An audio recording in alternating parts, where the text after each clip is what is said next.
All right, living in Puerto Rico, eating iguana tail, ciguatera, this crazy neurotoxin that you can get from fish, killing wild pigs in the Caribbean, spearfishing, fishing, all of that stuff we cover in this one. This is a podcast I actually did in person with my buddy Jesse down in my home, away from home in Puerto Rico.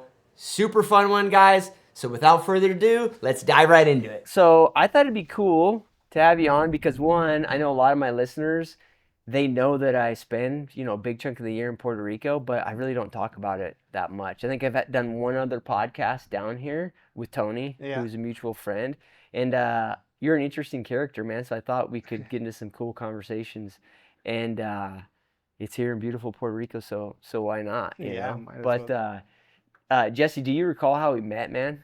I do actually. It was kind of random. Totally random. You were fishing on one of our other buddies' boats, and I didn't know you were on there. And I was fishing. I saw his boat, and so I got on the radio and just started talking crap. Yeah. No idea who it was, but the whole time I'm like, man, that voice sounds familiar. And it was like the only time my wife was ever blue water fishing with us too. And she's like, yeah, I know that voice, but I don't know who it was. So Yeah. I didn't think about it much at the time. And then when he posted later, our friend Alberto posted, and I looked, I was like, oh, that's the guy that I listened to about mules. I had seen a bunch of your YouTube about mules. I was like, oh, wow, and knife sharpening. Yeah, totally like, random, wow. man. Yeah. It's kind of funny. And this all occurred like 20 miles offshore Yeah. on like a little piece of structure that we both happened to be spearfishing that day. And and we were trying to get you guys in trouble for flying a dive flag. yeah, that's right. Yeah. Harassing us about not having our dive flag up. Yep. But I think you guys can probably see it in the video at least. Where are we at right now? Dude, give them the... So right now we're basically the very east end of Puerto Rico. And if you look out here, there's an island called Culebra that's part of Puerto Rico. Just on the other side of that is where you go into the U.S. Virgin Islands and the British Virgin Islands. When it's super clear, you can see St. Thomas, which is the first U.S. Virgin Island. And then right down here, if you can see it on the camera, this is Roosevelt Roads. It used to be a U.S. Navy, I believe. The Navy had a submarine base there. There was some bad stuff went on, and the Puerto Rican people got kind of tired of what was happening. So they protested pretty hard, and the Navy left, donated the land back to Puerto Rico. So now just kind of sitting there. There is down here is a private airport, and then one of the absolute coolest marinas in the Caribbean is right over here, but it's sitting vacant and empty. They use it for the ferries, but other than that, it's completely empty right now because the land technically belongs to the Commonwealth of Puerto Rico, and they won't sell it, and they won't offer anybody good enough lease terms that they'll actually build on there. So it's kind of defunct at the moment. It's just... But that bay is absolutely amazing. Like, it's where I learned to fish out here. We would go in there and catch the Cerro mackerels, and there's huge snappers in there. Oh, you're right in this calm water. Yeah. And then this big island's Vieques, right? Yep, right? We got Vieques right there. And then if you kind of continued that path, that's right about where we met, about 20 miles directly that way. Oh, okay, yeah, to the south, right? Yeah. Yeah. It's beautiful, man. I actually haven't dove up here that much, but I guess the first question, Jesse, is what brought you to Puerto Rico, and then what got you into fishing and stuff? We've never really even talked about it. Yeah. We actually came to Puerto Rico to look for a boat. Oh, okay. We had talked about buying a boat down here. My wife had been quite a few times for business. They would stay at the Conquistador Resort when it was going because it used to be all inclusive, so they'd bring like big sales teams there. Sure. So she always talked about it. I grew up going to Mexico. We had a house in Mexico. Like, my whole life, I spent a ton of time there. I moved to Hawaii for a while, and I couldn't stand it there. Yeah. I didn't like it. I knew I wanted to go somewhere like that, but it just wasn't it. I loved Mexico, but the problems in Mexico were way out of my realm of being able to deal with. So sure. It wasn't right. We went to Costa Rica for a little while, and I loved it there, but with the visas and stuff, they made it kind of hard to move there. Yeah. So we were talking one night, and she was like, oh, let's go check out Puerto Rico. We can go look at a boat and maybe just get a boat there that we can come hang out on the boat. Sure. For a week and come back and forth. And the second day we were here, up above the marina where we were looking at the boats, there was all these houses, and I was like, man, let's like try and find out about those. And we got a realtor to give us a gate code to get into the subdivision, and we were driving through, and this lady was pulling into her driveway. And when she closed the gate, it had for sale by owner. So we stopped. We're like, hey, your house for sale? And we start talking to her. And she's like, well, technically it's my husband's house. Let me give you his number. She gives us his number. His name's Jaime. He says, she gave you my number? Yeah. We're like, yeah, why? He goes, the house been for sale for 9 years. She's never given anyone the number. She doesn't want to move. We're like, really? He's like, this is like right timing. yeah, the guy was like, I'll tell you what, if you really want it, I'll be there tomorrow. We'll sign a contract. I was like, yeah. all right, cool. So we bought it, and we went back to the States, packed up, and moved here. Dude, it's funny because it sounds like such a crazy story, man, but I feel like most people's Puerto Rican like origination story is like that, dude. Like some impulsive act, you know? And I don't know what the explanation of that. I mean, mine's kind of the same story. Just you know, random. Was here visiting, and then basically impulse bought a little house. And I don't know what the factors are that play into that. I think there's a certain type of people that come down here in the first place. And that like it. Yeah. That's what, after the years that we've been here, I can tell usually within like 5 minutes of meeting somebody, I'm like, oh, you'll be here a year. You'll be here 6 months. You're going to love it. Yeah. And it's the people like that is so impulsive and random. Like the kind of person that would just literally buy a house with no idea they were going to, and then move to an island. And that's like, you'll love it here because everything's that way. You can't plan anything here. No, yeah. And you have to be like flexible in that regard. And that, dude, for me personally, that's for sure like an ongoing challenge, right? Yeah. Is it like it's for sure got the, you know, like the island culture of like, you know, however you want to describe it, that is an element of it, but that's a plus too, because it's like culture is so much different. Yep. But I think the other thing, dude, is part of it is the admittedly is the cost, or at least what it used to be. It used to be, yeah. Like if you compared it to Cabo or Hawaii or somewhere like that, it's like not even. Yeah. Historically, it's not even comparable. Even close, especially what you get. And the costs have gone up a lot since I came here. Like I came here right after. Sure. Even since I've been here. Yeah, and I was like right after Maria, where most of the island was so dark. It was pretty rugged back then, and it's changed. Just like all the world, it's changed because of like Airbnb and stuff like that. But what's interesting is it only changes like the coastline. Yeah. Because places like this, nobody wants this. This property was for sale for 15 years. Nobody wanted it. And this is like actually the valuable property. We grow cows, we grow goats, we have chickens, we can grow everything here. And you got an epic view too. We're completely sustained. We're not taking the direct hit from the salt and the rain. And so like, to me, this is the more valuable property. Right. But it's substantially less expensive than something right down here on the beach that you have people walking into your yard every night drunk off the beach. But, sure. So it has changed that, and the cost. And from my experience with trying to live different places, the culture here is so much different, and they actually have culture for one. Like, a lot of these places you go to have no culture. Like even when you go to the BVIs, everyone talks about going over there. They're cool, but there's no culture. Like there's no St. Thomas food. There's definitely Puerto Rican food. Yeah, sure. Proud of it. Yeah. So it's cool. It feels like you're in another country because it is so different. Yeah, I even forget. And I'm sure a lot of people who are listening to this, they don't even realize that it's still the U.S. Yeah. You know, which has some, admittedly for me, is like a big reason too. Yeah. You know. Yep. I have a hard time. You know, the biggest thing for me is like, I mean, I used to go to Mexico a ton as a kid because I had an uncle who lived there, had a charter fishing business and stuff. So for me, Puerto Rico is a stretch because I've been like a West Coast, Western state guy, like Colorado, California, Oregon. Like I live there, and the travel here kind of sucks. It kind of does, yeah. Yeah, but relative to, you know, like Mexico, it feels, dude. Honestly, it feels more foreign here than like Cabo San Lucas and that corridor. Yeah, because it's so Americanized. Yeah, it's so like touristy here. It's not like that. And I don't know what the reason, like historically, you'd probably know better, man, why that is. Partly, I hate to say it, but I don't really feel like Puerto Ricans as a whole, and tell me if I'm wrong, they don't really care if tourism grows or if people come here. That's the feeling I get. I get that, but I think a lot of it is because, and I was super naive to that, and I thought of it different. Like in Mexico, you go to Mexico, they like worship you, they need you, they depend on you. Yeah. And the Puerto Ricans, you're right, they don't really care. And also they don't need it. Like when this Yeah, place yeah. shut down for COVID, there was like nobody coming in. The island was still thriving. Like you go to the marina and every slip is full.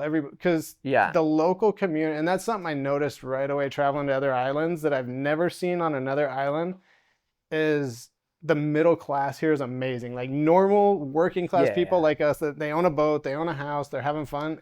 It's huge here. You go to Sure. Hawaii, it doesn't exist. They're either super, super poor or super, super rich. And Yeah.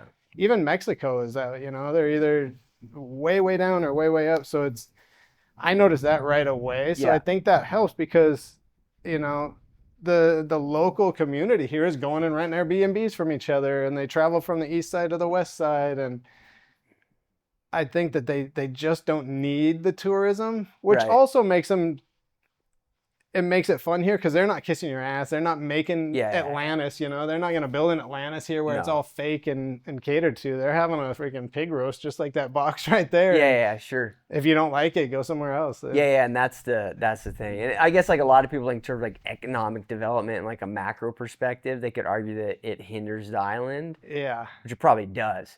But you're right that if it did go that route, like they were developing all these big, these big coastal areas here and putting huge resorts in, it would eventually migrate to like a different distribution of wealth that would be more like Hawaii or whatever. Or Bali or any of those. Yeah. They've completely taken over all those resorts, and then it's like you go to the Bahamas, there's no bohemian food. You're eating some nasty food at the Atlantis, Yeah. It's kind of, I could never voice my opinion on the whole state independent thing like that because I've been here 6 years. Like these people grew up generations knowing it. So I have no dog in the fight. To me, it's their thing. I support whatever the majority of them support, but I do believe this is one of the few places that could be independent and still be okay after what I saw during COVID, where, I mean, if you go to St. Thomas right now, there's no stores left, and the BVI's is worse. St. Thomas stayed open at least a little, but they're so dependent on the cruise industry. Yeah. Every store is gone. Yeah. BVI's, like, there's nothing. It's like a ghost town there. Because the cruises stopped coming, and that was it. It shut down. Done, yeah. Here, they kept growing here. Like you go to the busiest place on this island during COVID was Home Depot. Yeah. Everyone just staying home, working on their houses, fixing them up, and and I don't know. I don't have an opinion on it either, man, because I don't know what like the big macro pictures. I don't know how much like of the economy is basically like coming from federal I have no idea, so it's hard for me to say like what it pans out to. But it does have a different feel, man. Yeah. Like if anybody's been on a Caribbean cruise or something, they've been to St. Lucia and St. Martin, and like this island is way different. It's a different deal. The other component of it, which honestly, dude, like I knew was here because I had been exposed to it, and you've been a hunter a long time, and you're a fisherman, spear fisherman, and I'm kind of like that too. Like I'm pretty open to like a lot of different outdoor stuff. I call it the Hemingway complex. Like there's a certain amount of guys that have like the Ernest Hemingway complex of like they're not stuck on one species or one activity. They're basically ruining their life by being obsessed with chasing bunch of all of them. Yeah. The jack of all trades. Yeah, but they're also like, to me at least, some of the most interesting outdoorsmen to be around. And Puerto Rico's a good spot for that, man. And I don't think a lot of people realize that there's a lot for an outdoors guy here that people don't really talk about. Yeah, it's so interesting because it doesn't fit into one box. Right. Like we have the marlin guys here. They do pretty good on marlin, but anybody that's like a world renowned marlin fisherman, they go to St. Thomas or to Dominican. They go fish that canal over there. Like the hardcore wahoo guys, they're gonna be in Hawaii or Florida, but we got great wahoos here most of the time. But there's always something really good here, and there's so many things like this side of the island, or actually either end, but I don't know the other side as well. This side, we have this chain of islands right here, and like that island's called Culebra. It means snake. And if you look at it, that's like the head, and these little keys, these little islands are basically like the body of the snake, and they wind out there. Yeah. It protects this whole area in here, and you can get 90-foot reefs all out of here and go shoot massive snappers. Like even in bad weather days, there's somewhere out here that you can dive. Yeah. You can dive and fish. Yeah. huge kingfish. What's interesting too, man, is like when I look at it, and I'm not experienced with it as you are, particularly this area, but as you go to the south, I mean, this is all, like you said, like there's structure and reef in here between the islands, but like over there, there's a drop to 1,000 feet. And right there. Yeah, it's just like a sheer drop. Yeah. And I had never dove like I had never been on a like what I would call a deep reef, like a 80-90 foot reef, and then been at the drop off. All right, guys, so I wanted to mention that I'm having these custom skinning knives made. These are called Cliff Skinner. I've got a whole bunch of reasons why I've had this knife made the way that it's made. Got a short video on the website. The details are there. pursuitwithcliff.com. Click in the corner up by shop. You'll see Cliff Skinner. Click that puppy. You'll get all the details. And I was at one 2 days ago. That's where I speared that tuna, and we were diving.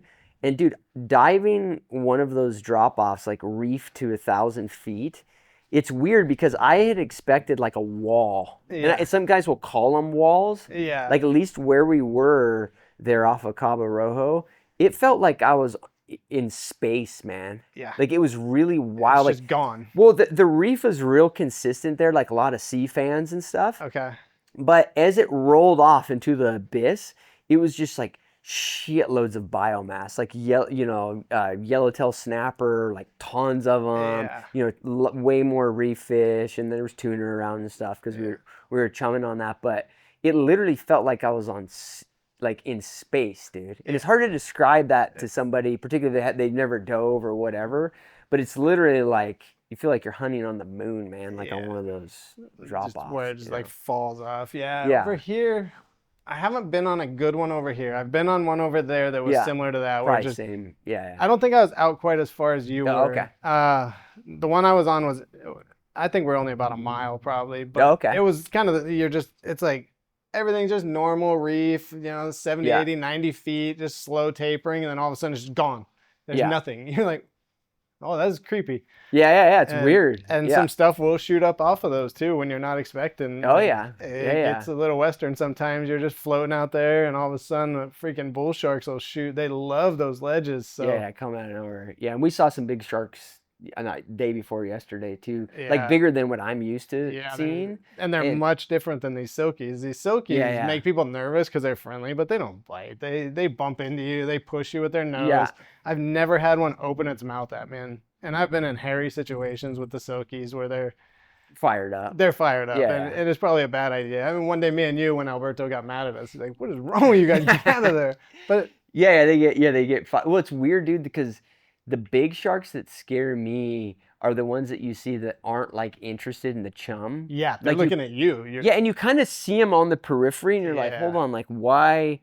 Like that shark is like cruising. Yeah. Like what's going on? It's different when they're like under you. You're diving, and you can see them. Yeah, and like if you shoot a fish, you're gonna be like on it. They're coming, like whatever. But when you see like one that's capable of eating you, and it's just like cruising. It's like a totally different. Way different, yeah. And then they vanish, and you're like. Yeah, I had a big mako out here, and we were in the normal, 5 or 6 of those silkies shooting in and out, whatever, no big deal. And they were pretty hot. They were bumping into us, but they're like 300-pound sharks. They're big. They're not small. They'll take an arm off. You don't want to get bit by one. But like I said, I've never had one open at me. I've had them take chum right in front of me or my fish, but I've never had one like actually try. And I was going back to the boat. We had a wahoo. We had got it back to the boat, so I was swimming up with my buddy to get back in. And I looked down and I saw one of the bigger silkies, and it just like shot off like a bullet. Yeah. What just happened? And like, you know how sometimes fish, you don't see them move. They just kind of like appear and get bigger and bigger. Oh yeah. But it's like they're not fish even, always do that to me. Yeah, they're not even like swimming though. They just like, and it was the biggest mako I've ever seen in my life. Like this thing, one bite. That shark had noticed it was there. The mako was following it, like you said, but it wasn't like shooting at it. It was just kind of, and that shark knew. It was like, nah, I'm out of here. Yeah. And like you could feel that shark's attention all of a sudden kind of like noticed me. I was like, oh no. I'm good. I'm out of here. Yeah. I'm not even playing with that one. Dude, it's weird because one thing about spearfishing, and we'll talk about elk hunting and stuff too. I know you like it, and my viewers, that's primarily what they're into, it's hard to describe that component you're talking about where it exists on land. Like things can sense you. You make if you make eye contact with a Yeah. deer or an elk, like they kind of can sense your intentions. Like that's a real thing. Yeah. But in the ocean, dude, it's like way more robust. Yeah, it's way more in your face. Yeah, and I don't know how to describe it, I learned it a lot when I was spearfishing, like that.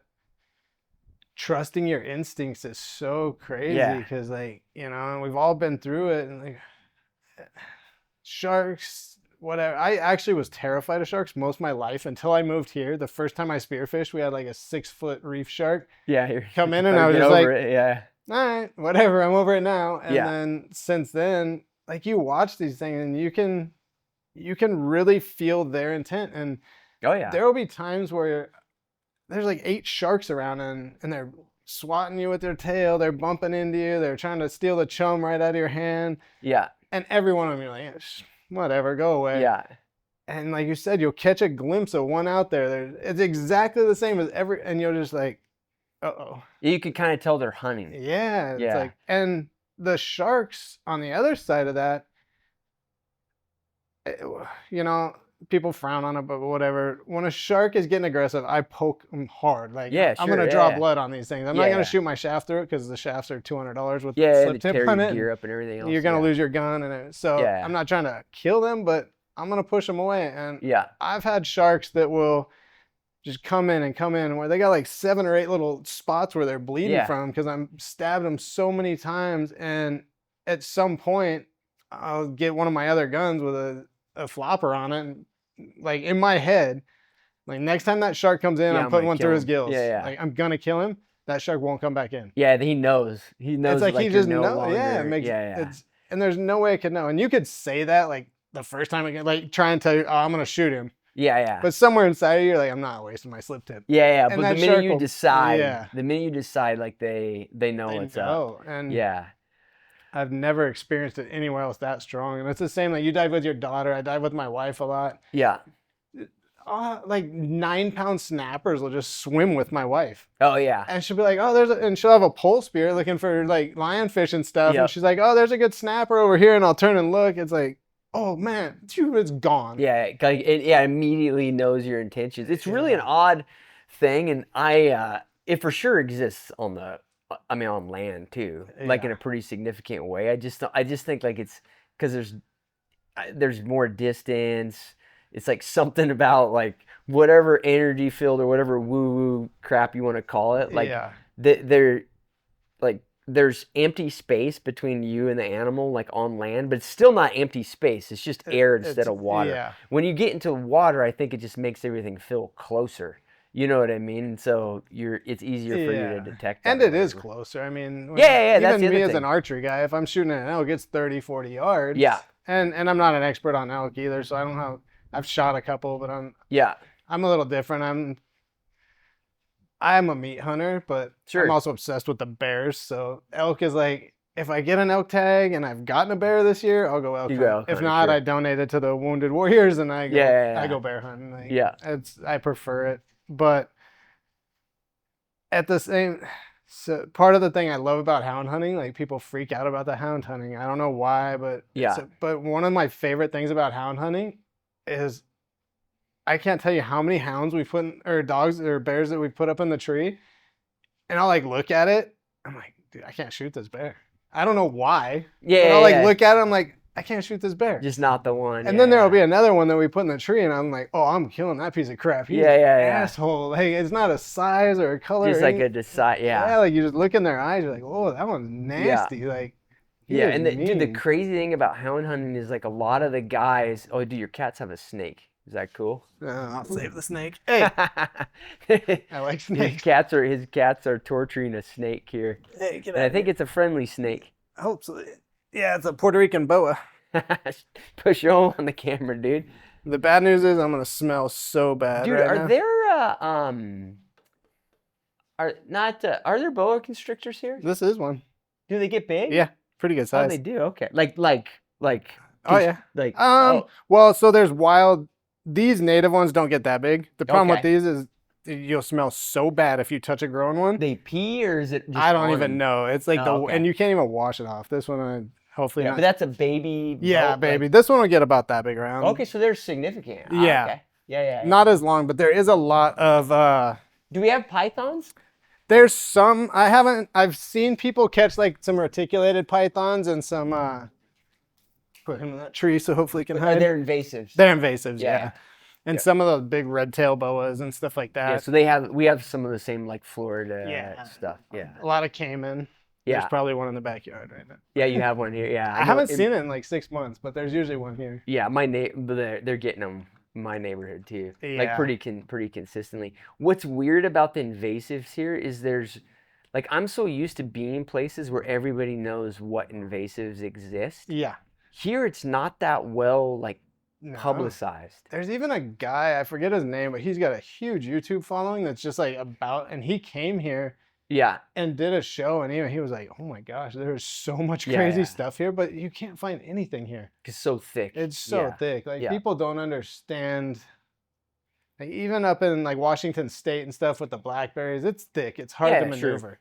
Dude, this stuff, No, yeah. like I can tell you 100% sure there's a 200-pound pig dead within that little area. Yeah. We'll never find it. Yeah, you can't find it. There's no way. Yeah, Like, it's too thick. In the interior, like when you drive across the center of the island where it's unpopulated, yeah.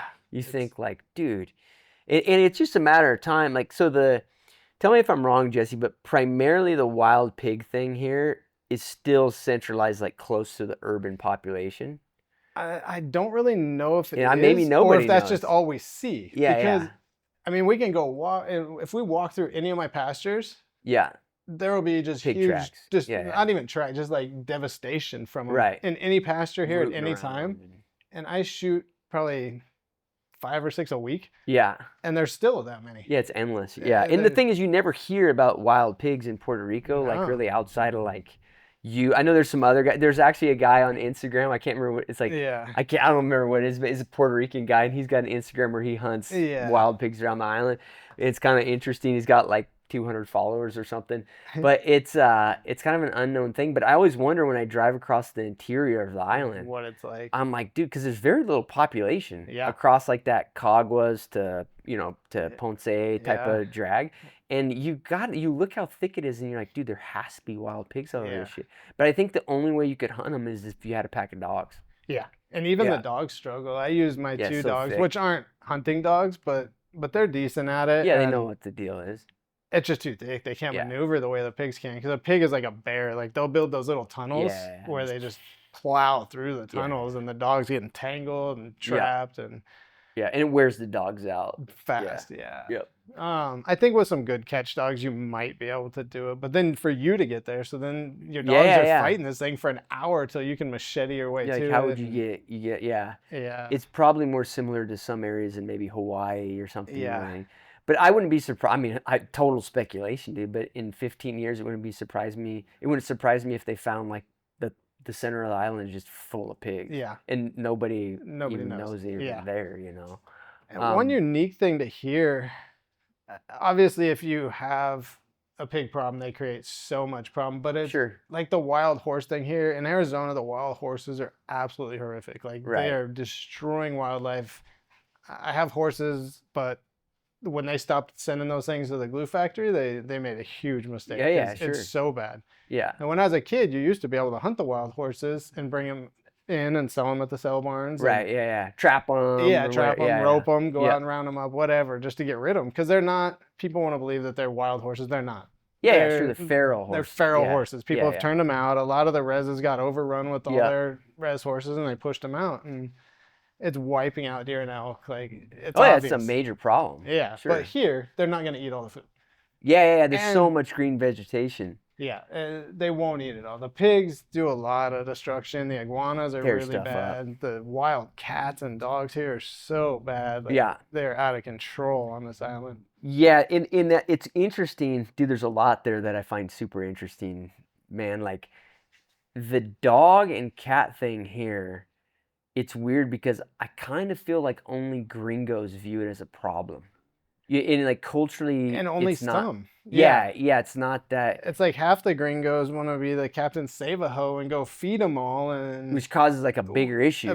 Yeah. But they don't want to actually like spay and neuter or Right. deworm them or anything else. They just feed them. I'm like, or they ship them all off the island to the States to people that are rescuing them. I'm like, they have dogs there already. Yeah, they got their own like, problems. Yeah, it's this crazy, it's interesting culture they do. But I agree with you. Like that's one invasive here it's kind of weird that I'm surprised there's like so much tolerance of it. And I may be naive. There may be places where they don't tolerate them. It doesn't seem like it, because like if you go down here to the ferry terminal, there's like dogs running around. Yeah, like so many. Yeah, they don't. I will say that like on average, they don't seem that aggressive. I've never seen an aggressive dog here. Yeah, so which is good. In Mexico, the wild dogs are terrifying. Yeah, some of them are more. Yeah, a more aggressive deal. I think the only aggressive thing on this island is those freaking fire ants. Oh yeah. Everything else here is like brutal. Nicer. Yeah. There's nothing too horrible. I will say, dude, I kept being told that, oh hey, there's no poisonous snakes. You don't have to worry about poisonous snakes. And then I went in my backyard one day, dude, and there was a Puerto Rican racer or something like that. Dude, and that thing was like a cobra. Yeah. It was like up on its back, and I was like, dude, and it had like a partial hood. Yeah. And I'm like, I don't care if that thing's not poisonous. That thing is gonna bite me. So it technically is poisonous, and they're super aggressive, but they can't bite you. It's like, you know, the coral snakes in the States? Mm-hmm. They're rear fanged, so their poison fangs are so far back in their jaw. Oh, they gotta like you would have to stick your finger down its throat to. So it's more like a tool for like killing. Yeah, they'll like constrict them, and then like part of the way down, as they bite the head, it'll slowly break the animal down and kill it. But you would have to really screw up for the poison to get to you. Yeah, because even if it's a bigger one, you know, because and they always hide in the bananas, so you're like walking through the bananas and they strike at your face. Yeah, like scare the shit out of you. Yeah. But they're aggressive. I'm the most aggressive snake I've been around for sure. Yeah. But a couple things that you brought up, dude, I think are interesting. One's not Puerto Rico related. Have you ever seen this guy? Dude, he's on Instagram. I think it's like, I might be butchering this, but it's like Tongan cowboy or something like that. Yeah. And he's eating eating horses. And people freak out. Dude, I have no idea what the legality of. I know different places. Are you familiar with what the legality is of it? I have looked it up. Just yeah, sure. Not that I was gonna eat my horse, but I had a horse that bucks me off a lot of times. So yeah, I have looked it up. It is. There's some gray areas, there's some black and white. It is illegal to commercially butcher a horse. So if you, even if it was your own horse, and like the example, I asked somebody who was a horse fan that apparently they got upset about. My question was, you have a horse, it breaks its leg, you got to put it down. Why wouldn't you eat it? Yeah, it's like wasted protein. Yeah, like I said, I'm a meat hunter. Like my goal is to kill. Like I shoot spikes, I shoot little. I don't care and at if you've ever owned a horse, like you for sure like looked at the hip of one and been you're like, you know, that's a nice giant. That's a giant hind quarter. Yeah. So it is definitely illegal to commercially process one. You could process your own. There's no law against that. Okay. But there was some laws that got put in effect like 6 years ago that technically make it illegal to even shoot your own horse. Like if your horse broke its leg. Is this a state thing? Yeah, it's a federal thing. So it depends on where. And not just horse, like any pet, but they classify horse as a pet. So same with your dog. If your dog gets hit by a car and it's suffering, it's technically illegal for you to put it out now. Oh, okay. And I could be butchering it. This is like. But there's some variation of like, it's like a gray area type of thing. It's kind of a weird thing. So I don't know why. It doesn't make sense to me. Like it's. Every other culture does, and I get it. Like personally, I don't like horses. I have a lot of them now, but I like my mule a lot. Sure. I think horses are a pain in the ass, but I think that they're a good tool, and I don't want to wipe them out. But also, like in that situation, like if your horse broke its leg, why wouldn't you eat it? I don't see. You know, and maybe like you wouldn't. Maybe if it's your own horse, like you wouldn't want to eat it or what. I get the culture of that. Yeah. I don't think that I've ever eaten it, but I would.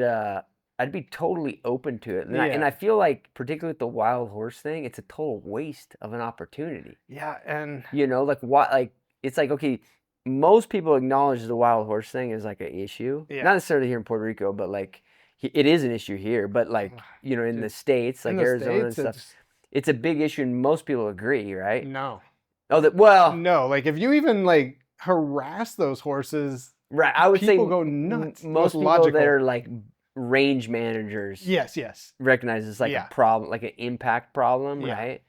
And so, an obvious solution would be like kill a bunch of them and eat them. Well, and I mean, that ran the dog food company for years. That's Yeah, what dog sure. food and all that was made out of old horses. And so I posted a video here, and as a hunter, you know about like the troll hate comment on YouTube and Instagram. Yeah. So bear hunting, probably the worst. You Yeah. post anything about a bear and people like freak out. Dude, if you post anything about a horse, It's on. like people go berserk. So I caught one of these wild horses.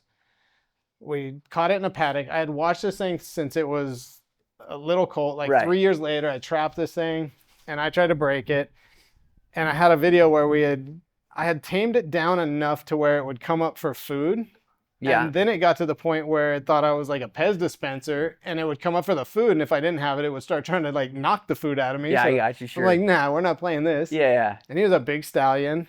And so I got a couple other guys to help me. We roped him and threw him, got him down on the ground, calmed him down enough that we could get him in a trailer. I didn't even put like the knocking him over or any of that. And actually, we didn't even knock it. He tripped himself over the ropes. And as soon as he hit the ground, somebody grabbed him and held him down. Yeah. And it calms him down to enough to where you can, get him in a trailer. Kind of like mugged him. Yeah, Yeah. exactly. And then we got him in the trailer, moved him down into a stall, put him in a stall, 10 by 10 stall, worked with him every day, got him to where I could ride him. And I rode him quite a few times, but he was just too unpredictable. Sure. Like, he would Wasn't gonna randomly just explode for no reason. And Yeah. if I was a 18-year-old cowboy, maybe I would put up with it, but I'm not. If I go riding horses, it's because my wife wants to go ride her horse, and I just want to chill and ride my horse. Yeah. You're not looking for permanent. Yeah, injury. like if I'm gonna hurt myself, it'll be doing something cool. Yeah. Like, Sure. not riding some stupid horse. Yeah, So I yeah. gave that horse away, but I got flamed. Like people, like I was afraid to drive by a high school because I figured these Yeah. mobs of fucking expert horse trainers at the high school Hell were yeah. gonna like jump me or shoot me or something. Like they were freaking out. And to me, I'm like, and it just, even other people that post Mustangs are like, oh, let it be wild, you ruin it. And like the sad reality, that Mustang was with a group of about 5 horses. We pulled him out like 4 days later.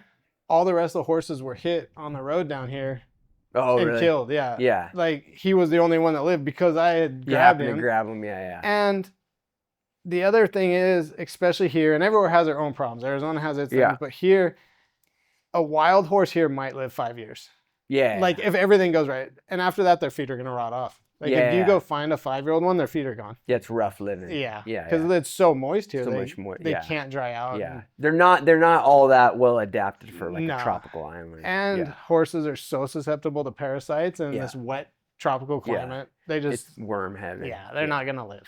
And Yeah. But people just freak out. So then it's like, okay, so eat them. Like, what else are we going to Yeah, do? I mean, it's like the logical conclusion, but yeah, it's just not.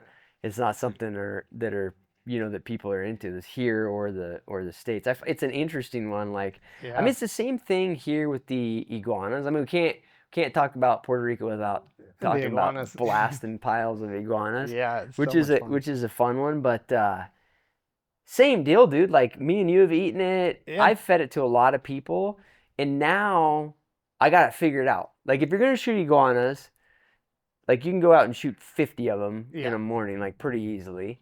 And what I've gone to is I just use their tails. Yeah, It's pretty easy to clean. Like you can be super efficient about it, yeah. And I've never fed it to anybody that was offended by it. No, it's really not. And I was on that camp. Like it freaked Yeah, you me out hadn't to tried eat. it since You were the before one we that tried it. got me to, and Yeah. I had a lot of people because I shoot a lot of them, and a lot of people were like, "Oh, just try it, just try Yeah, it." try it. And I'm you're, "Nah, not. that's And a then big lizard." finally, you got me to eat it, Yeah.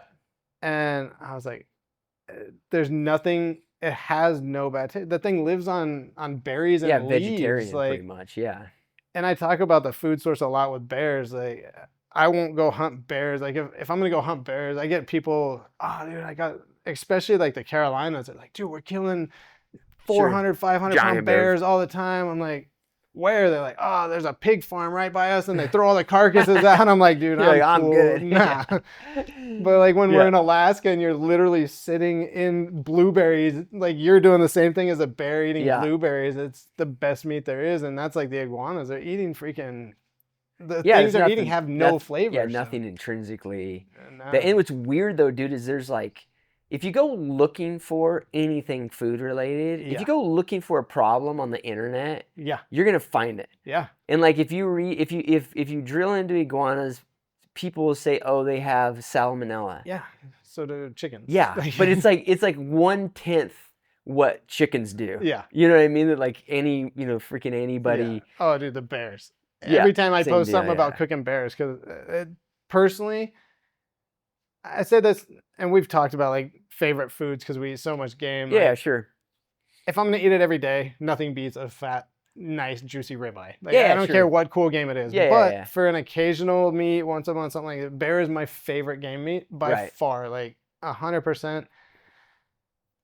Every time I post cooking a piece of bear, like the first 5 comments are, oh, they're loaded with parasites, they're loaded with parasites. And I'm like, dude, you were just at a sushi bar that I personally have sat there with tweezers picking the freaking worms out of sushi to sell to you. So shut the fuck. Like, I know what's in your food. Don't Yeah. But people don't know. They don't even get it. Yeah. Like, well, and plus, if you kind of know, like, I mean, it goes back to the food source thing. Like, there are, I mean, I've skinned some bears, like, dude, particularly if you're on salmon. Yeah, coastal bears. They're pretty parasite ridden. Yeah. But the thing is it's like, well, it's funny because that like circles back to the fish thing, which I want to get into. But yeah, it's like, at least, and then you deal with it. Yeah, there's like this. There's such a lack of, there's this like gap of. I think that people trust, what's on like the label of stuff. Yeah. Much more than they probably should. And like, I was actually talking to, I mentioned to you that I talked to Luke McFadden, crabber. He's got a big YouTube channel, interesting guy. And he was talking about like the international crab market. Yeah. And he competes with it. You know what I mean? And it's way cheaper for all sorts of reasons, like labor law, all the stuff that all the stuff you can think of. But the thing is, it's just labeled as crab. And it's like, but like, what? Like, where did that crab come from? Was it like some polluted like area? Like, you don't know any of that shit. Like, none of that stuff's on your label. Yeah, shrimp. Like the farmed shrimp, they're literally in like huge portions of Asia. Yeah. They feed them human feces. That's where they clean out their sewer systems. That's disgusting. And people save $1 to eat that. I saw it going like, I don't drink milk, but people talk about the raw milk and everyone complains, oh, the farmers are charging way too much for it. I think it's like $8 a gallon or something. And then this guy was like, dude, you're drinking Red Bull that costs $2 for a little tiny can. Yeah. That's like $20 a gallon. Shut up. Plus, it's like lab. And it's killing you. Yeah, it's like lab-made stuff. The food thing it's my deepest passion. Like, I get very into the food part and the disconnect. You just talked about it with somebody else on a podcast the other day. Right. People's disconnect from food, like they don't get it at all. And I grew up a little different. My dad was always hunting, and he still does. He hunts with me most of the time. He doesn't. He's more into trail cams now. So being in Arizona, he kind of had to quit hunting a lot and just do the trail. You got it's either or now. Yeah, you can't. Sure. You kind of can, but he's in his 70s. He doesn't want to get in trouble, so he's like, I'll just take pictures and go with you. He's doing his thing. Yeah. So, but my mom was she worked at a butcher shop. She was a meat cutter. Yeah, so you were around it all the time. So I was around all that, and to me, that's what meat looks like. Like, when I think of meat, I see a hanging meat, and that's where beef comes from. Right. But you post a picture, like the classic, the bearded butcher guys on, and they keep getting their channel deleted off Instagram. Yeah, sure. Those are like the most clean, nicest, like, these are delicious pieces of meat that are so well done, and it offends people. I'm like, how? Yeah, dude, I think it's a giant problem, dude. Like, I actually think, I used to think that, I deal with it, you deal with it, I'm sure on your social media, because you're pretty ballsy about what you post. Yeah, because I can be, because I don't have a following. But like, everybody deals with it. It's a major problem for me on my social media, because look, like, it's hunting related stuff. How am I not going to show certain aspects of it? But I used to just think that, oh, it was like an anti-hunting thing, but dude, I think it's like a much bigger issue. And you alluded, I interviewed that Samang, and he had Yeah. a good point. I don't know if you caught it, like about how most Asians, even though they're like highly urbanized cultures, like I'm making generalization, but Yeah. like a lot of them live in a much more urban environment, they're still way closer to the food system Yeah. than Americans just because of like visual exposure to Yeah. it, like Well, how they sell meat there, I stuff just like that. I just got back from Madrid, and you can go into any restaurant in Madrid that you go into, whether it's a little like mom and pop shop on Yeah. the corner or like a super exquisite restaurant. They all have dry ager boxes. Like it Yeah. looks like a huge refrigerator with a glass front with quarters hanging. Yeah. And they'll have like one with beef and one with pork, and it's just quarters of animals hanging in there. When you want a piece, they cut off your piece, and it's like dry aged, so it's got the mold on there and everything. Right. Like it would offend 90% of Americans in the urban environment Yeah.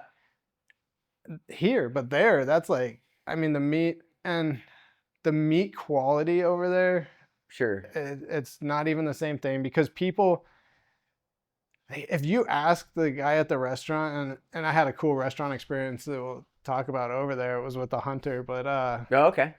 uh, even in like the most random restaurant with like the most beta looking waiter or like a 20-year-old girl waitress that Yeah.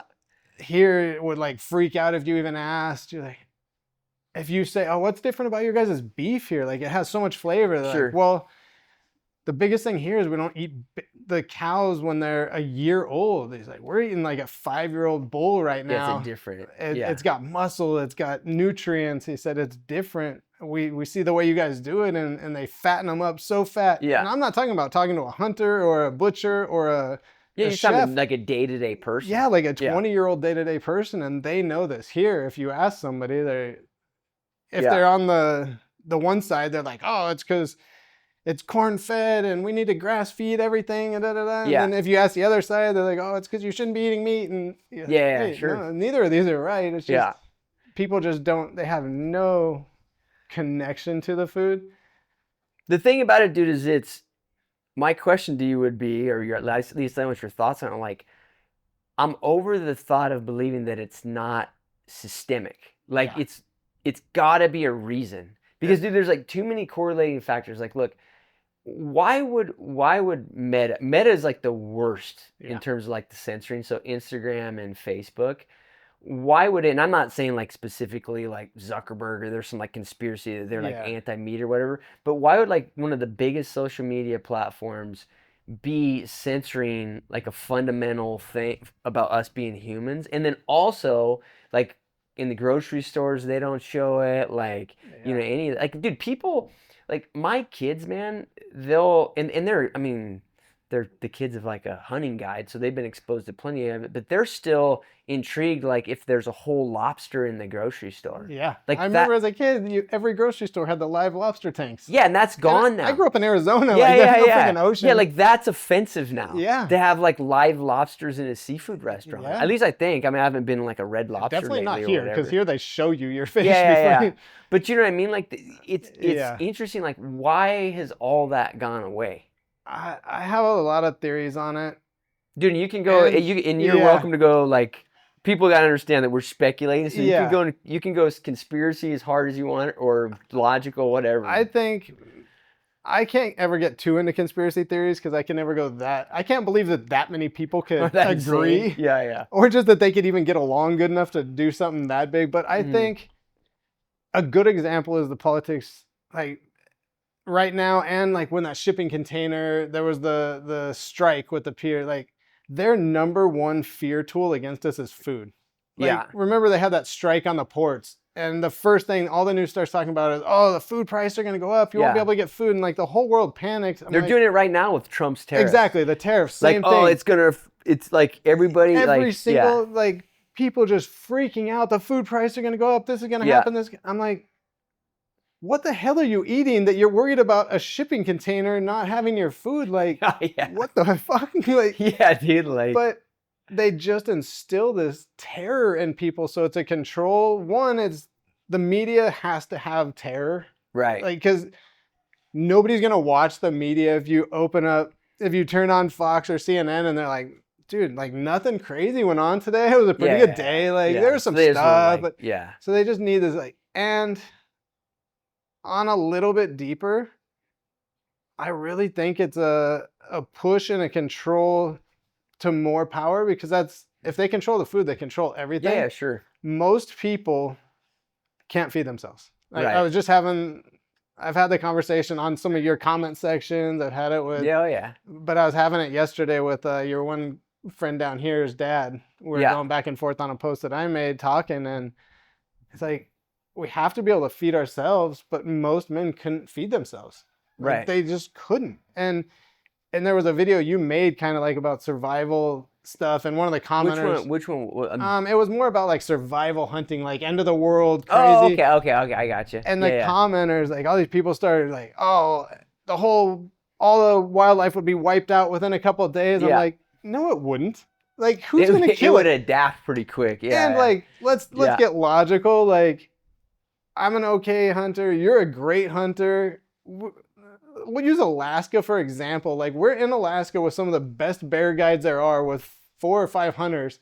Only one of us got a bear. This is the best of the best in the best place. And there was bears around. And there's bears everywhere. So you think all these people that live in the city are gonna walk out to the woods, because now the world's came to an end, so there's no transportation. So they're gonna walk 20 miles to get out to where the animals are. And wipe them out? No, they're not. Like, I mean, what you'd have certain animals that would those city deer that hop through your yard, and the freaking javelina, they're gone. Yeah, and they would change. I don't think people realize how quickly they would change their behavior. Yeah, so fast. Right. But humans are not near as good as they think they are. Like, people have this complex that they're gonna.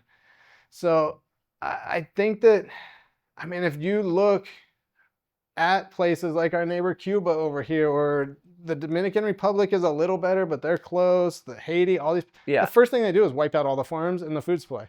Yeah. And then they take it over, because then it's control. Then it's hey, you have to listen to me because I have the food. Yeah. So sure. And I don't think that the politicians in power think that big about it. Like, I don't think that there's not like a master like new world order plan. I don't think so. I hope not. I just think it's the same as a corporation's only purpose is to make money. Like, people talk about Meta's bad or Amazon's bad. No, they're not. It's a corporation. Its only purpose is to make money. They just react to a certain set of incentives. Yeah, right? And same with politicians. Their only thing is to have power. So it just kind of naturally evolves that way. And I think they push towards the food.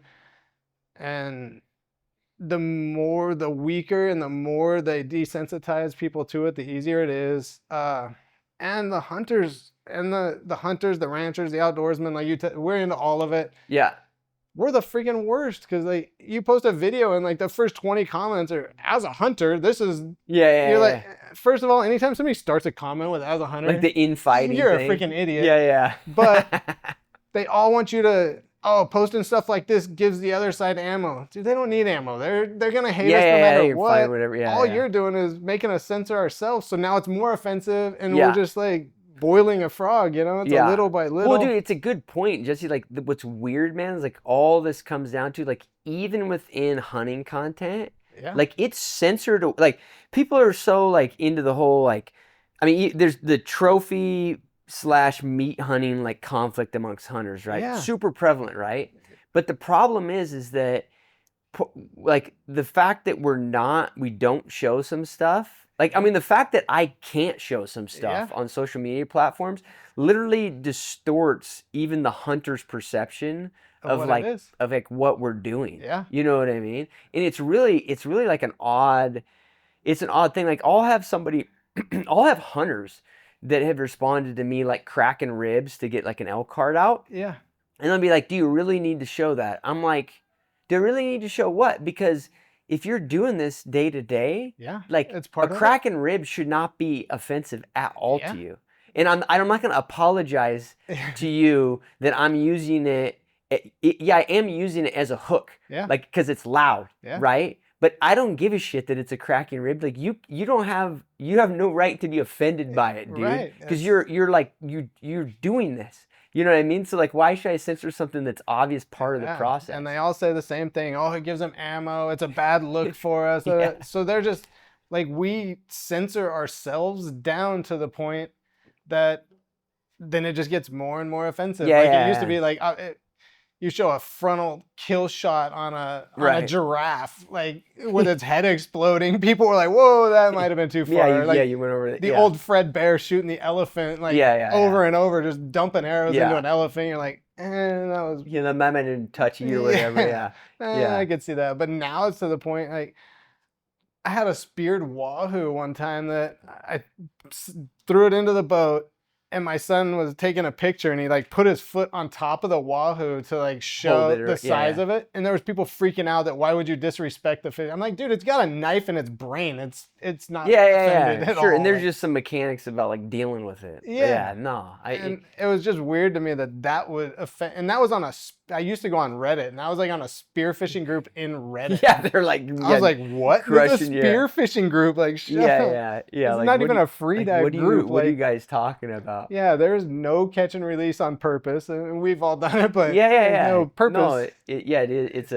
It's a crazy thing, dude. To the original question, I don't know like what the source of it is. I wonder, like I'm very much like pro-capitalist, even within like the food system Yeah. and all that. Like I'd call myself a capitalist, but I wonder, dude, is that part of this is not the symptoms of like a little bit of crony capitalism plus just like the regulatory environment in the US, like so much pressure like on food safety and that sort of thing that it's given certain entities in the food system like a lot of control where they could make, you know, higher margins, you know what I mean? I mean the reality is like, you know, do they don't I think if I was this is just speculation, but if I was like the mastermind of like, you know, the beef industry or whatever, like the retail end of it, Yeah. I know enough about the economics of it to know that like a grocery store, they're not making well in the other parts of the system up until the grocery store, they're not making that much money if me and you buy like raw ribeyes Yeah. in the meat No. section.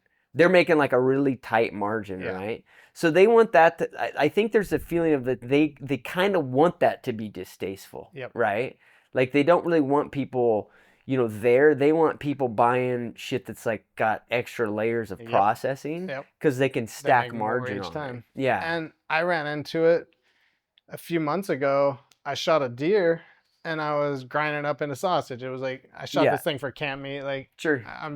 deer hunting is not my thing at all. Like, Yeah, I got you. if, But yeah, if it's standing on the side of the road while I'm bear hunting and I have a tag, Go I'm for it. killing it. sure. And then we'll eat it in camp, and whatever's left, I'll make sausage. So when I was a kid, like Safeway, Albertsons, all the grocery stores, you just go in and ask them for lard or for fat, and they'll just give you a Yeah. chunk off of a beef. So I went to like there. I think the first place I went was to an AJ's Fine Foods. It's like a super high end one. It was Okay. just closest to my house. So Sure. I stopped in and asked them, and they're like, "Oh, we don't have anything like that. Our meat comes pre-packed." And they got like the whole butcher shop set up, like they're cutting Yeah, it. but they're not actually. I'm like, what do you Yeah. do back there? They're like, "Oh no, it comes in this box." And this gets back to your point you made about the industry. I'm like, what the? Okay, weird. I guess I'm probably not gonna buy your food anymore. And then I went to another store, a Safeway, where growing up, I actually had a good friend who taught me a lot about hunting, that he was a meat cutter at Safeway. Yeah. And that back then was like the highest paying job at Safeway. And they're like breaking down quarters. And Yeah, stuff, they would get quarters, break Yeah. them down. I went to Safeway. They're like, "Oh no, everything comes in the box," and we just Yeah. pretty much. And this guy was pretty honest with me. He's like, "Dude, literally all we do is get the boxes and we Unpack unpackage it and put it out here. Sure. And then once it starts to look funky out here, we trim it off a little and put it in the other packages and put it out there." Yeah. Change Like, it up. Yeah. Sure. All right. I went to 2 grocery stores, then I went to a butcher shop. All told me the same thing. They were all getting. It was all the same box. It was all from U.S. Foods. Yeah. And then I finally went to a Whole Foods, and the dude was like, "Oh yeah, here you go," and gave me a big chunk. I'm like, Yeah. They had some of it. I was like, "You guys don't get it from U.S. Foods?" He's like, "No." Yeah. And ironically, that's the only one whose meat I really like. But then I discovered, like, whether you go to Chili's or you go to a $200 a plate steakhouse or you go buy it, it's the same piece of meat coming from the same slaughterhouse. Yeah. There's like a It's- lot of the same distribution. And that chain. regulation thing and the lobbying. And we deal in Arizona, like back to the trail cam with my dad. Yeah. 99% of that is the cattlemen there are pushing the trail camera bans because they don't want people coming on the trail bans because everything's public land there.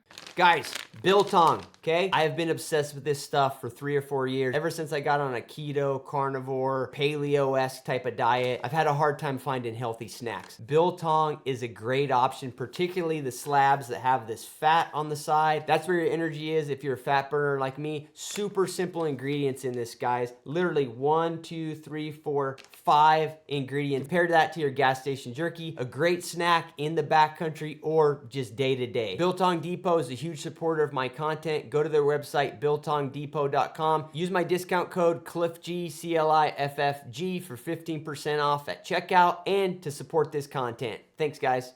Oh, okay. So the cattlemen have land leases where they can run cattle, but if you're hunting, you can get on it. Yeah. But technically, you can't just go on there for a trail cam because you're not hunting. Oh, I got So you. they want So to it's ban part of trail the- cams so Yeah, that they yeah. can get them out of there. And they have all the lobbyists. They're all on the Game and Fish Department. And so places like US Foods, Tyson, all these big ones, if they make so many rules and so many regulations that it's impossible for me to sell one beef to Yeah, sure. a butcher house, then they can Yeah. charge whatever they want. Yeah, yeah. And then they break it all down. Now they send you 1 box of ribeyes, 1 box of this, 1 box of that, and Yeah. that's what you get. And they can sell it to different restaurants. It's much easier Yeah, it's for better them. business. Yeah, and you no, can't- for sure. You got to understand that that's how it is. And I also don't personally think that there's a way to combat that, just like fast food. I don't eat it. I would never eat it. Yeah. But it's always going to be there because you have to feed the masses. Sure. So my only thing is I've just gotten away from it, and now there's that whole hillside is full of my cows. That Sure. That's Yeah, what I trying to eat. do your own thing, which is hard because everybody's gonna point to like the economics of it's so much more expensive. I think the real price solution, dude, is transparency. Yeah. Like it's back to the original like example I was talking about with Luke and the crab or whatever. I think there just needs to be more transparency on like labeling and that sort of thing. Absolutely. You know, I don't know the exact, pass or anything, but I think, origins of products and stuff like that. Like, I think there should be transparency on that all the time. Like this cow came from this ranch. Yeah, yeah. And the infighting in that industry, like the grass fed, the grain fed, they get so tied up in that. The same thing, label it, but most people, we don't really care as long as it's a good, healthy place and it's living a good life. Sure. Cool, like sure. But I think just more of that kind of stuff helps people make better choices, and then that's also then people can see the difference in the cost too. Yeah. Like, well, why is this thing freaking 10 times as much or whatever? And it is so much more expensive. And once you know, like I have chickens, so when people complain about the price of eggs, I'm like, dude, I have to go every morning, feed all these freaking things. There's always gonna be half of them freaking die for no apparent reason whatsoever. Yeah. So now those are all gone now. Like the cost that I have into a dozen eggs, I couldn't even imagine between time and labor and effort. But eventually you get to a point where it kind of balances out. Sure. So I think there needs to be things like the raw milk that's $8 a gallon. If I want $8 gallon milk, cool. Then, well, and then you're it's also like then the raw milk's a good example of like where food safety, like I think gets in the way of like personal responsibility in a sense. It's like, look, I get the argument that raw milk could systematically be an issue because there's been TB in milk. There's like all these things, but if I'm going to take it on my own and I like to know those risks, I should have the option to buy it. You know what I mean? Yeah, for sure. And especially if you're like, dude, I've known this farmer for 10 years that's been drinking his own milk. I'm good. Sure. Like, I don't mind at all. Well, plus it's your choice. It's your choice, to take that risk or not or whatever. A weird spin-off completely out of all that, but the same type of stuff is, I deal a lot in tech, and the fucking password thing. I'm literally to the point where I'm going to walk away from my company over the password security thing. Cause like I have one app that does nothing important. Like if somebody hacked in and got your password and did it, it wouldn't matter at all. They can't like the regulations around it. It's unbelievable. Yeah. I spent to try and get a 1-800 number to be able to send messages just from people in my company. No outgoing messages, no nothing. It's only inside the company. Yeah. It took me 6 months, and they finally completely denied it. Because you weren't following. They like, don't even give you a like reason. Okay, they just say you're denied. I'm like, yeah. But I get 90 robocalls a day from 1-800 numbers. I'm like, mine's the most legit one. But the regulations, and it's because once they put so many, a little company like mine, you're never going to jump through them all. So then you have to pay somebody else who owns this giant conglomerate because they've lobbied to create all these rules to protect you from yourself. You're like, no, and I think it's like back to your original point, like in the food deal. That's what has allowed it to get to where it is. Yeah. And then now I wonder if like there might be like, like unintentionally there's characters politically that are like, oh, well, yeah, it is kind of nice to be able to take advantage of the fact that there's this huge population that can't take care of themselves. I think that's probably like a legitimate thing. Well, and those politicians are making tens of millions of dollars a year outside of their salaries somewhere. Like, from pharma companies. Yeah, or U.S. Foods or Tyson Foods, who are like, hey, we noticed a bunch of these little local guys that have 5,000 chickens that they butcher a month. Yeah. We noticed that they're doing 5,000 chickens a month. We could be doing those, but they don't have this system that purifies the manure to this point. So shut them down. And it happens. New bill, they're shut down. Yeah, no, it is a thing. But no, that's all crazy, interesting stuff. Like big problem. I think it's becoming more and more like on top of people's minds nowadays. Yeah. But dude, before we end up, I gotta ask you about one topic, and it's gonna bring it back to fishing here because I'm always intrigued about it. And that's ciguatera. Yeah. So we're changing subjects because I didn't know about ciguatera until I started spearfishing. Honestly, dude, I didn't know. I mean, I didn't know about ciguatera until way past when I should have known about it. Yeah. And I think that's the most intriguing part about it, and we'll get into it. But what is it, dude? It's miserable. You've had it a lot, a few times. Yeah. I think I've had it. I know I've had it 3, and I think I had it a 4th, but that also possibly, looking back at symptoms, could have been trig from a wild pig that I ate. Okay. Because the symptoms... You still have that. Yeah. They're both kind of similar, honestly. Yeah. There's some similarities. Yeah. And some weird symptoms. So the strongest symptom I noticed immediately, obviously your guts are destroyed. It's like you're gonna be blowing mud for a fucking 2 or 3 months. So first it's a neurotoxin related thing that you can get from fish. Yeah. And so we'll go into first what it is. Yeah. And basically it's totally natural. It grows on the reef. It's a plankton type of, I don't know what it is, but it's something that grows on the reef. And places such as the Caribbean, where we have crystal clear water, it gets a lot of sunlight to the reef. The little small fish come through and they eat it. It doesn't really affect that fish. Yeah. A little bit bigger fish, so we'll say maybe the yellowtail snappers or something like that. It's not big reef fish, but then the next size up, they come through and eat a bunch of those little fish, and they're eating a bunch of those little fish, and all the little fish have it. And it varies. So one reef might have a ton of it this year, and the next year there's none, and you're fine. But the fish that get it always have it. It doesn't really go away. But so now the snapper eat those. Now a barracuda comes in and he eats every snapper off the reef that's loaded up with it from all the little fish that it ate. Yeah. So now that barracuda has it so bad that it's gonna make you get this exponential bioaccumulation. Yeah, and the further up the food chain you go, the worse it gets. Right. Because the snapper ate a couple of these little fish that was eating it, but then it was over at a different reef and it was eating little sand crabs. Barracudas are only eating the snappers. They're way up there, the toxin and just loading up. So another really bad one, which I learned off of, was the horse-eyed jacks, which honestly taste like absolute dog shit, and you should never eat them anyways. But I like food, so I eat everything. Yeah, sure. Yeah.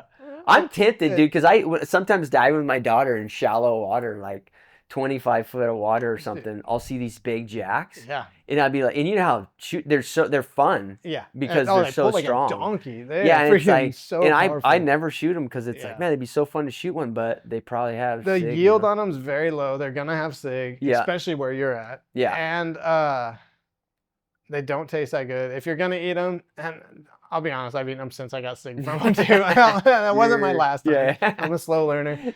But I buy this pancake batter stuff at Costco that's like a paleo pancake. It's a monk fruit pancake. Yeah. And something about the monk fruit tastes so good when you make fish tacos that it'll kill the bad jack flavor, and they're perfectly fine. Nice. As long as they don't have SIG. Yeah, you'll probably shit for 2 months straight, but don't do it before a hunt. Yeah. So jacks are really bad. Barracudas are bad. The one that's got me, and they say the older the fish, the more it has. Yeah. So the first one I got was this huge jack. My wife like looked at this fish and was like, I'm not eating that. It was that same instinct with the sharks. Yeah. She's like, I'm not eating that thing. I don't know what is wrong with you guys. So me and my son were destroyed. We didn't know what it was then. We had no idea. We were like a year here. I come from fishing from the West Coast. I know nothing about Well, and what's weird, dude, like, I mean, I guess I'll mention it now before you get into it more, is that people don't really talk about it. And in some ways, I feel like it's kind of on purpose. Like, it's almost like it gives a little bit of a cloud over fishing or spearfishing, right? Maybe I'm making that up, but nah, it's kind of low key. Part of it is because restaurants here, like, so I've commercially fished here a little bit, and sold to some of the restaurants. And it's not just here. Like Bahamas have it bad. Yeah, and they will serve everything in the Bahamas. You can buy barracuda, everything. Yeah, they don't care at all. The restaurants here will not buy barracuda. They will not buy the jacks. There's certain fish. The hogfish are so bad about it. The restaurants, you'll never see hogfish at a restaurant here. And there's no way to test for it. There's all the wives' tales. They say if you put it on a pile of ants, the ants won't eat it. Right. Maybe not. I've tried it a few times. The ants ate it. I seem fine. They say cats won't eat it. So the cats that were attacking the snake, when they were little, Alberto shot this parrotfish one time. Yeah. And like this, it was huge. And it had swam in front of me a couple times, and I thought about shooting it, and I was like, I don't know. I'm not going to shoot it. Yeah. And then a few seconds later, he goes past me with a spear. I'm like, oh, all right. Yeah. So he gives me a big fillet of it. I bring it home. I'm like, I wonder if they can get sick, because they eat the actual reef. So I'm like, man, they might be bad for it. Yeah. So I tried to give it to the cats, and they were little, and like they didn't want nothing to do with it. One like hissed at it and walked away. I was like, well, maybe it's just because they're little. And one of them wouldn't eat it, but wasn't like running away from it. So I just like stuffed it in its mouth to see what it would do, and it like chewed it up and spit it out. Dude, that cat didn't move for like 4 days. I felt horrible. It just laid there. I was like, oh, I killed the cat. Yeah. So that is a good way to test it. And there's so many cats. You can I've heard it. Yeah, I don't even know the efficacy of it, but I've heard that, like feeding your dog, feeding your cat, you know. Your mother-in-law, like if you have a mother-in-law here, which I do, make her a nice fish dinner and give it to her, and then just wait a few days and be like, hey, how you doing? See how it was. Yeah. I have heard the one, a pretty, well-known, like OG spearfishing guy around here told me this, like just eat a small amount. Yeah. Eat a thumbnail piece of it one night, and then wait. Eat a little bit, and I think he was more referring to like if you go shoot like a freaking 30-pound cubera or something, where it's like you're gonna be eating that thing, like it's a lot of meat. Yeah. Like you could go through this process, right? Yep. Like make sure do it. Yep. They say made logical sense. I don't know like if it's true or not. I've heard. And that's usually what I do now, honestly. Yeah. Because I don't like sushi the first day anyways. I like it to set for a couple of days. So the first day, like just raw little piece of it. I've had it so many times now that for me, the first thing I notice is like that metallic taste in the back. Like if you ever put a penny in your mouth when you're a kid, they told you taste you're talking about. Hit the taste of alcohol or whatever. Or the smell. So I get that immediately. Within like 30 minutes, I can taste it. Oh, and you knew you ate something that had it. Yeah. So I do it that way. And I'm pretty...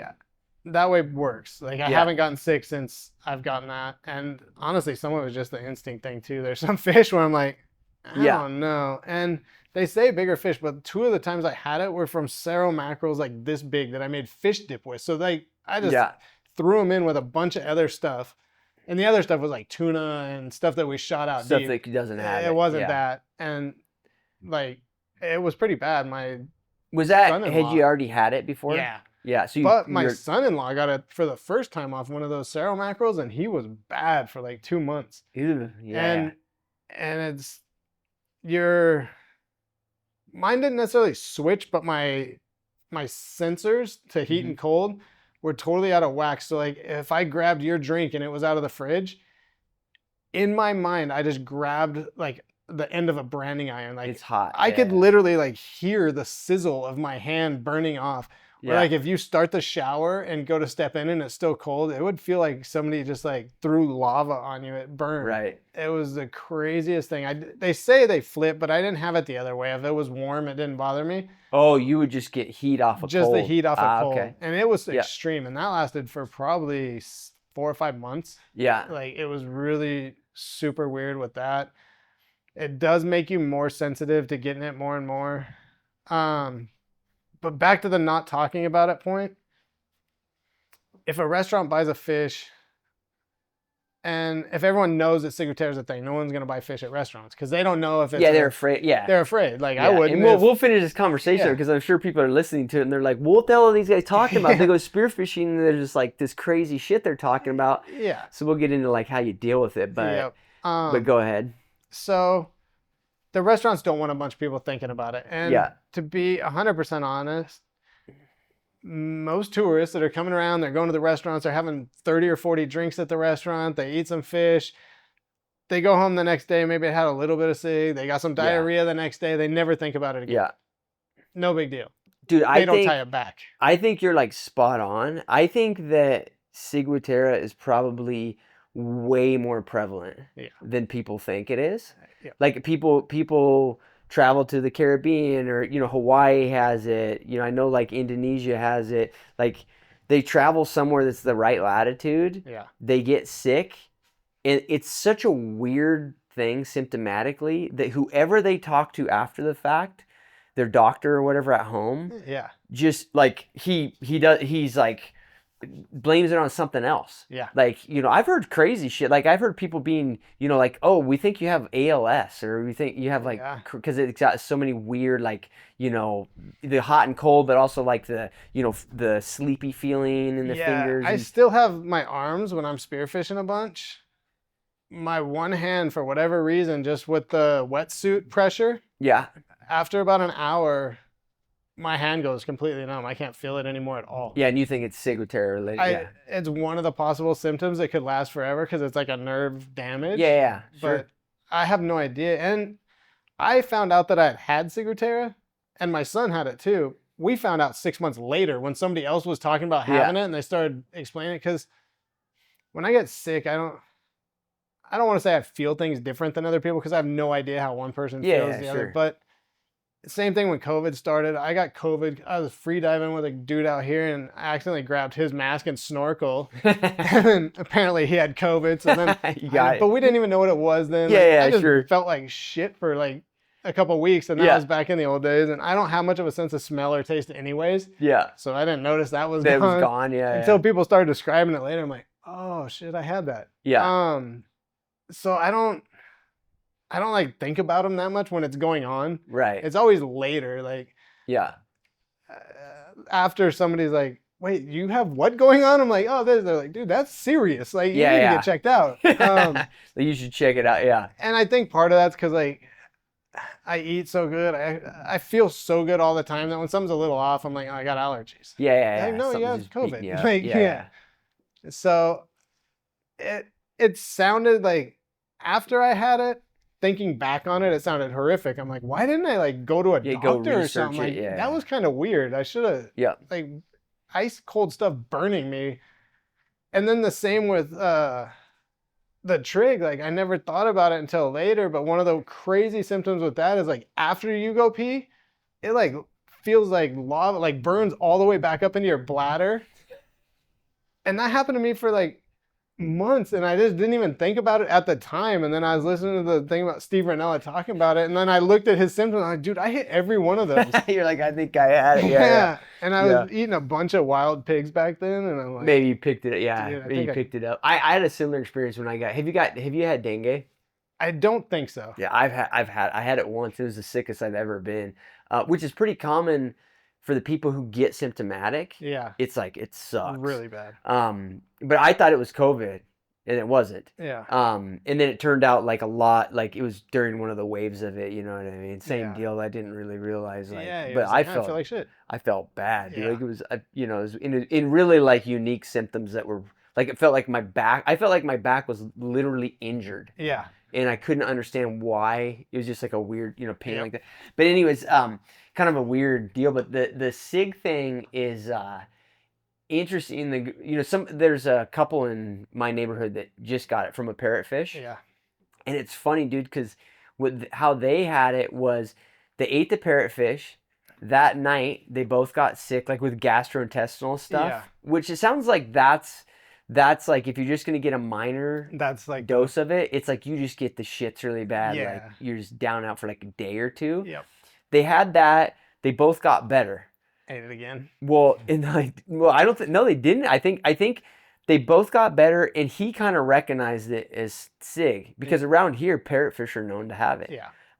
And so, anyways, he kind of recognizes that, and then like 3 weeks later, something triggered it in her again. Yeah. Like some other fish or something, but it didn't trigger it for him.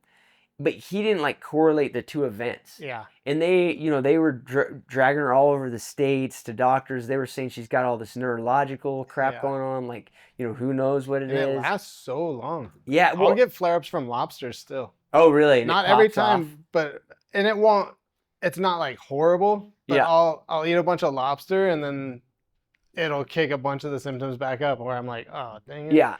Yeah, and you know what it is, so you can you can identify it. It's for them, you know how he re-diagnosed it was ChatGPT. Really? He wrote like all of her symptoms in, and it was like, hey, have you ever heard of ciguatera? And he's like, oh yeah, like because you know he's here, so he knows, you know, he knows the word on it, so he's like, oh, that's what she has. Yeah. And she just happened to be way more susceptible than him, you know, on it, but had this like relapse of it.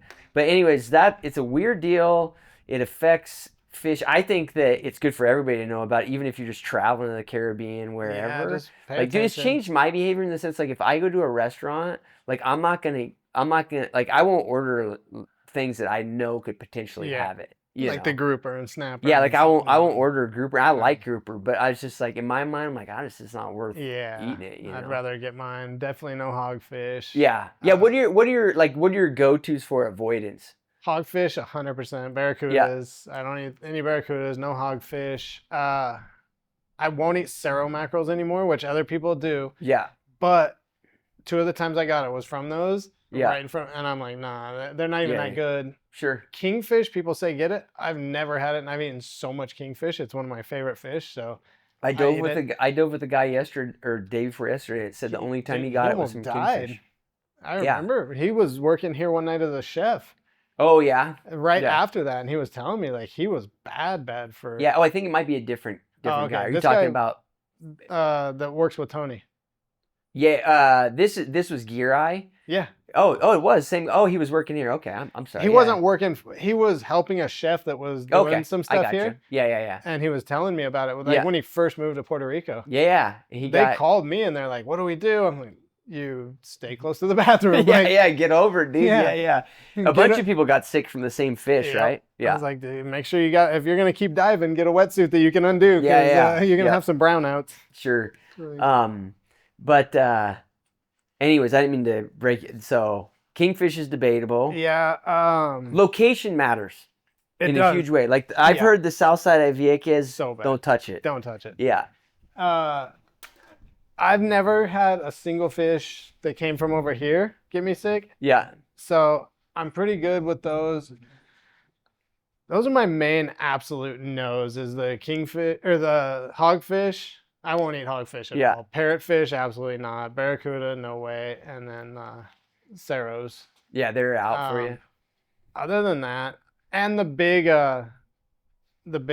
snappers, cubera, like If I caught a huge one, I would, because it's so much meat. I couldn't just and I can't let it swim by. I also, a lot of time when we're hunting cuberas, I believe that the deeper ones, you're fine. So a lot of time when we're hunting cuberas, they're 90-foot reefs. Yeah. And I don't think that that's growing down there. And I think that cubera lives in that hole right there. It's never traveling to the shallow reefs. Like, Yeah. I think it lives there. It has its whole life.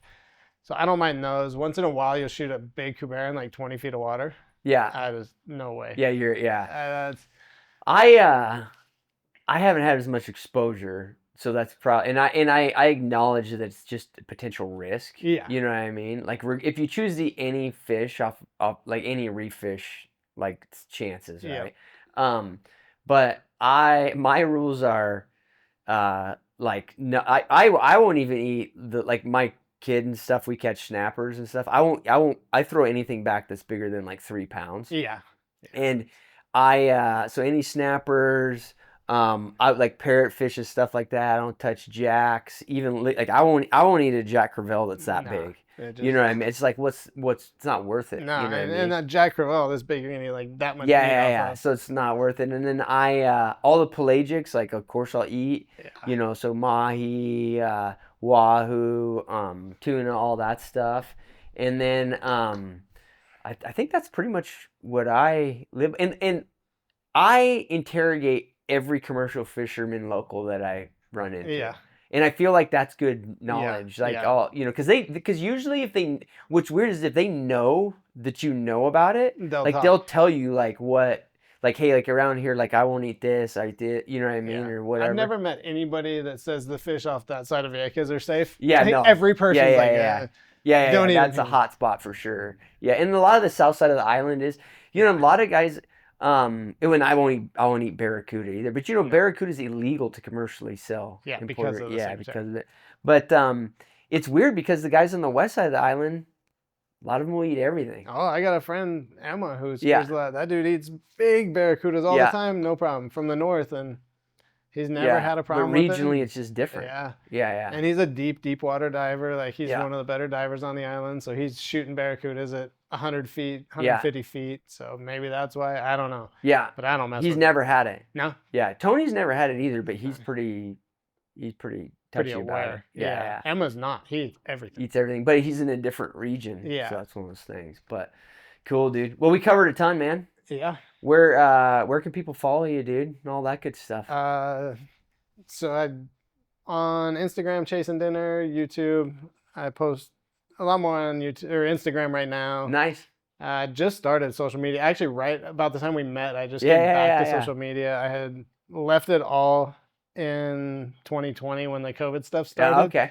Because like you said, I post some offensive stuff. And you might get kicked off for honey related stuff. Or my wife asked me to not post certain things. Tone it down a little bit. Maybe it's better if I just delete it all. So then I started back on it, and it's fun to make the videos and stuff. Yeah, cool, sure. So. Yeah. No, for sure. Well, thanks, man. Awesome. If you enjoyed this content, do me a huge favor. Subscribe on whatever platform you consume it on. Spotify, Apple, YouTube, whatever works for you guys. Everything else is on my website, pursuitwithcliff.com. Go there and it's going to be very apparent to you that I work my ass off just to not have a real job. All the hunts I guide, all the seminars I put on, all the unique experiences I offer, and the membership site, all the details are there.